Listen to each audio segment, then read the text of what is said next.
Very good, Vargas. Give them what a nice clap. One, two, three, one, two, three. What a nice. So, why do you think these words are important in the story? Because it composes our story. It composes a story. Oh, another one.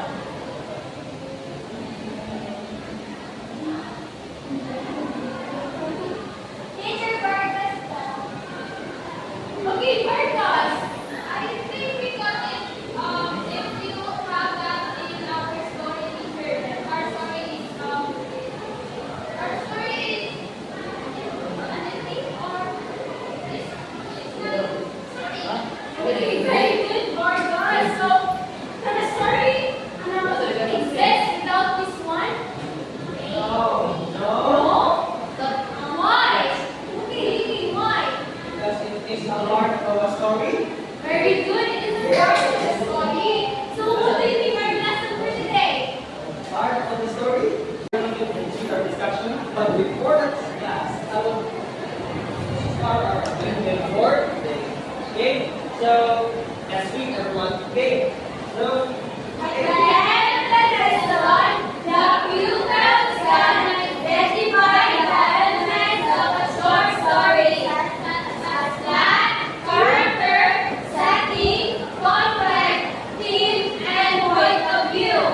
Participate actively in class with discussions and activities involving real-life situation about the elements of a short story. And illustrate the elements such as plot, characters, setting, theme, conflict, and point of view of a short story. okay, very good. So now we are going to continue our discussion. To our discussion class, I'm here to introduce a word to you. Okay, so this word is omniscient class. Repeat after.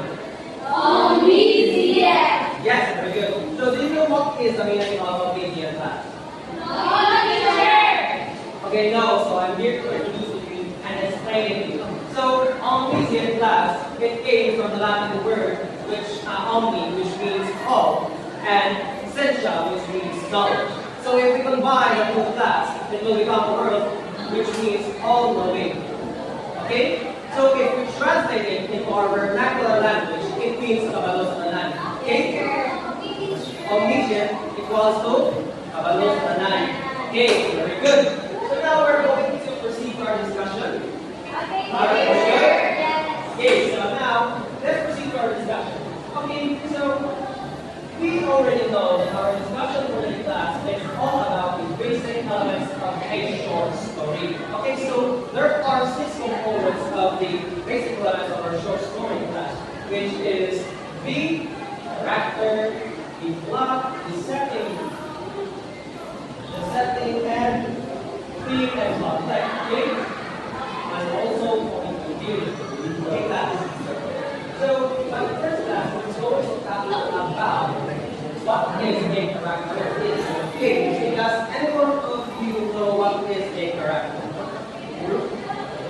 Teacher, I think teacher, the character is like from the Cinderella teacher. Yes, but okay, let me explain it to you. Okay, very good.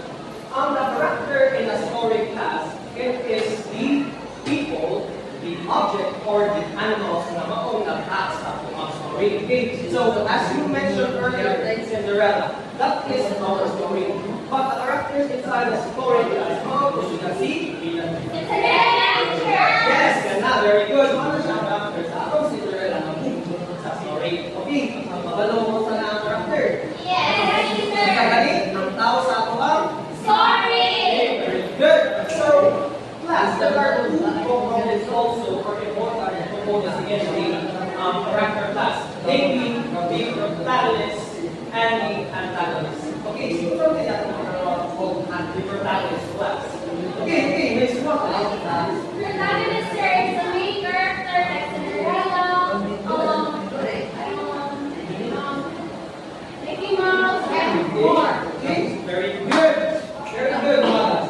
Okay, so, as you said, siya ang main character, you said main character. right, main character. So, in translate natin sa Bisaya, there's place ang Bida. Ay, Bida. Ay, Bida. Bida. Yes, Bida. So, Bida, right. We know Bida. Ay, very good.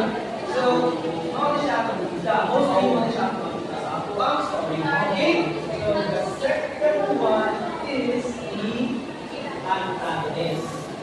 So, what's up there? Antagonist class.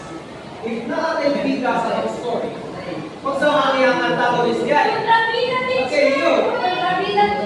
Yes, very good. Raise your hand if you want to answer that. Call your name, huh? Okay. Okay. What is your character that composes the protagonist? Ano man ang version? Okay, ayaw mo pag-away ha. Ito na lang yung ano. Sige na. Okay, Akira, please know. Akira, mo ba ito mo lagi po? Okay, good. Okay, so, if not protagonist and antagonist, only siya ang magsasabi sa story ng antagonist ng student ko. Okay? So, can I now please in class? Wala kayo hinigan? Okay, I'll proceed ha. So, the next element of the short story class is what we call the setting. Okay, so, what will you allow in the second class? Okay, you get because we're running out of time ha. Okay, okay now. So, the setting class is the place for the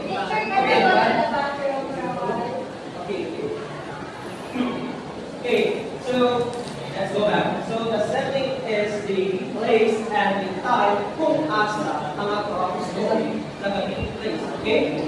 It is the when or the what sa ato story. Okay? The keyword here is time and place. Okay? So let's can I see now? So the next part is the plot. Okay, so does anyone here know what is the plot? Wala ba yung idea sa plot? Wala, good. Okay, I'll discuss it. Okay, I'll explain it to you what is plot. Okay, so plot is the sequence of events in our story. Okay? Sequence of events in our story. Kung asa na nakita ang story na naging place. Okay? Understood?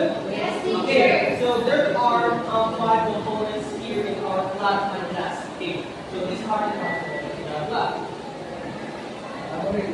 First is the exposition. Okay, what's up with the exposition there? You know? Wala? Wala, Jude? This try.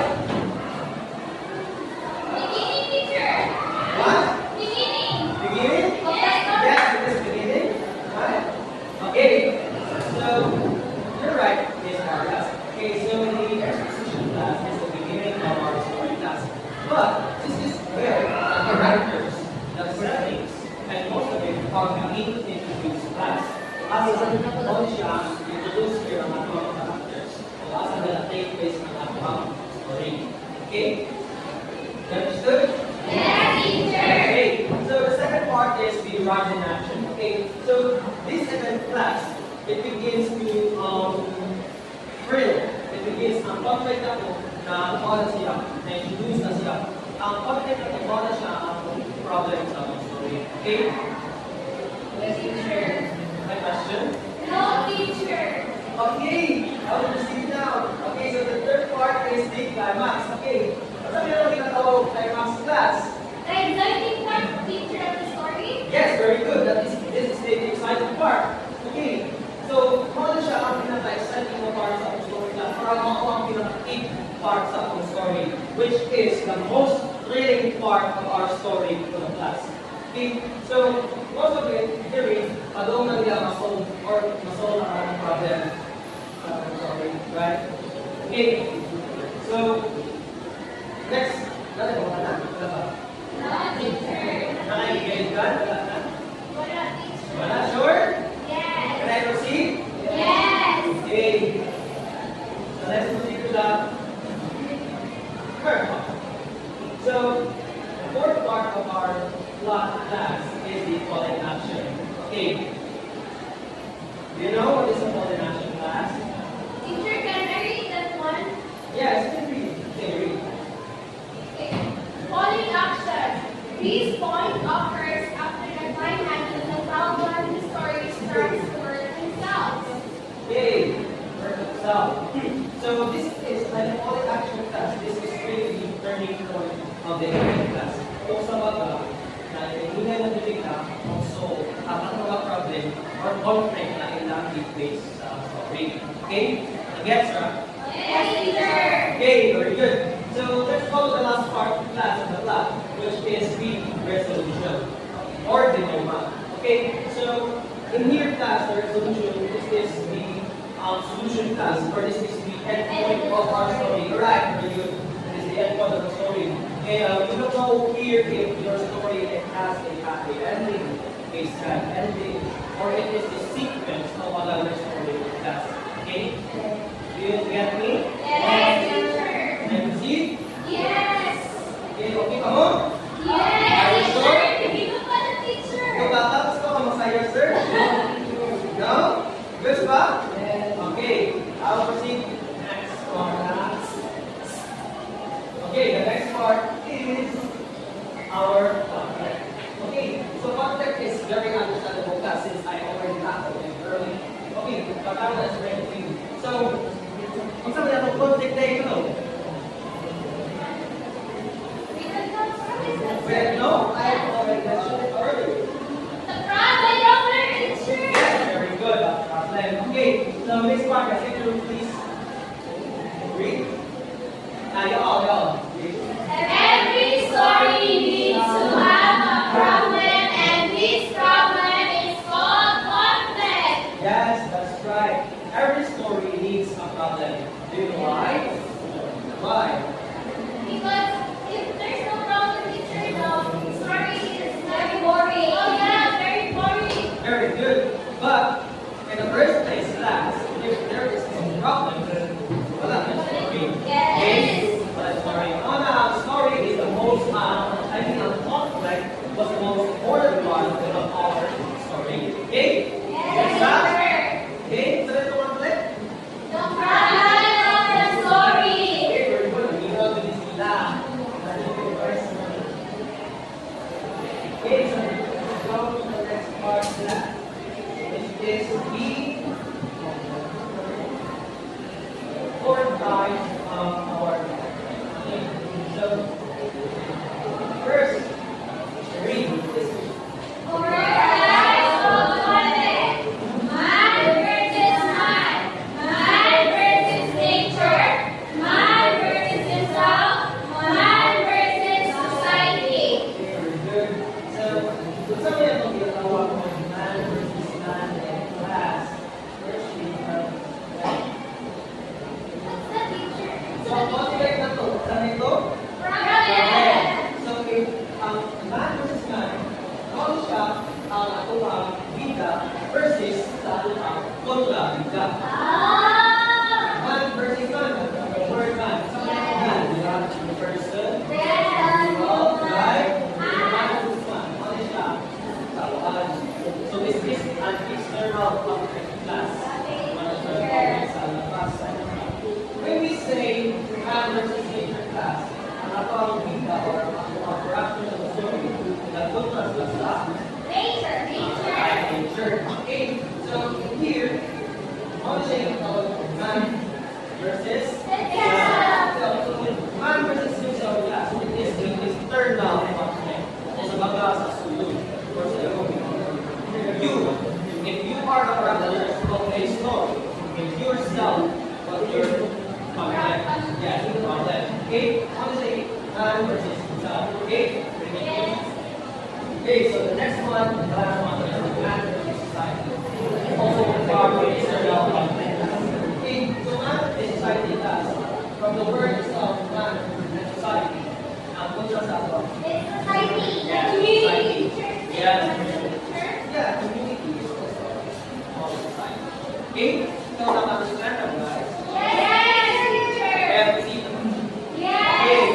Okay, so happy na dito ako man. Okay ka mo? Ano na, teacher? Okay, so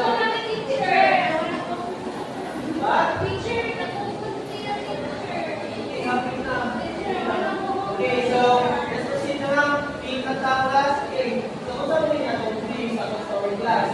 Okay, so theme for class is a central idea of the story and a general truth. So, which means class, theme of story, which is the message or the kung sa ang iyang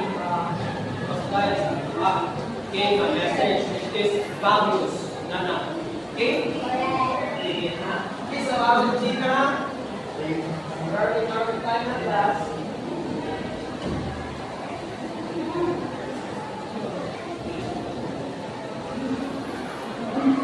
Okay, so what do we class?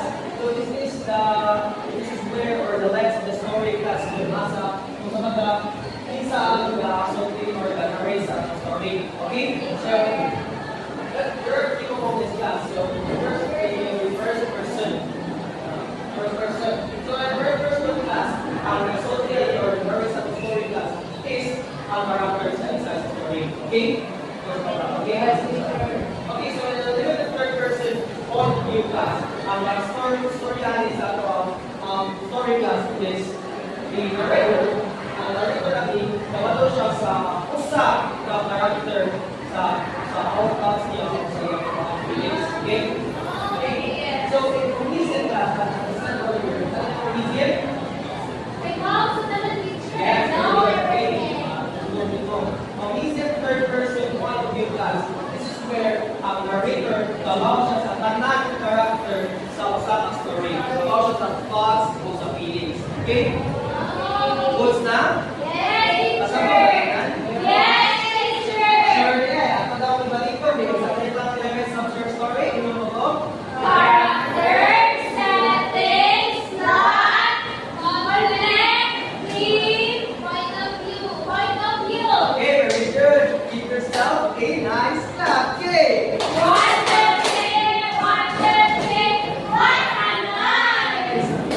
Okay, so makakaroon activity. Okay, sir. Ilog ka mo o wala ito. Kanini ka mo ito ha, muniwan ang ganito. So, sa mga natin, matagong instruction na kanang